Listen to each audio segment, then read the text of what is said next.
C'est Pierre qui, par son interrogation, permet à Jésus d'apporter les clés pour comprendre la vie voulue par le Père.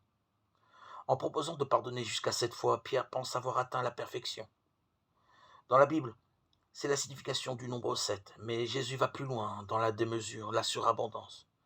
Il n'y a pas de limite au pardon pour celui qui s'inscrit dans la volonté du Père. Cela signifie aussi que le pardon se développe dans le temps et parfois dans un temps long.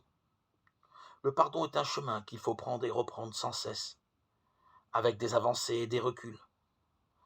Chemin sur lequel nous rencontrons le Christ. Le pardon n'est pas l'oubli ni l'absence de souffrance, mais lorsque l'offense n'empêche plus de vivre, lorsque le sentiment de vengeance commence à mourir, nous savons que nous sommes sur le chemin du pardon.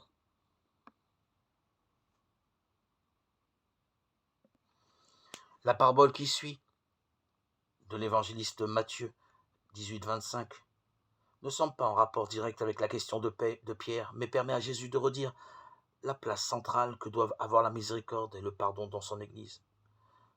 De fait, elle invite les disciples au dépassement de la règle pour que s'accomplisse la miséricorde du Père.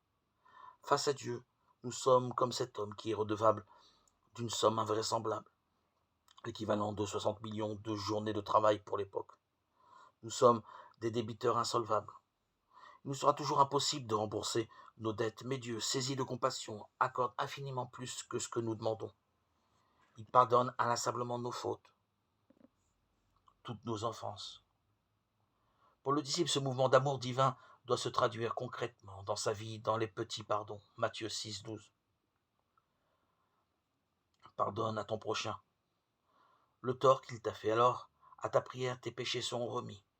À nouveau, Jésus donne une nouvelle dynamique à l'alliance. Celui qui croit en la bonne nouvelle doit sa vie à la seule grâce de Dieu. C'est parce qu'il est saisi de pitié, pleinement aimant, qu'il pardonne à son frère du fond du cœur et se montre ainsi digne du Père.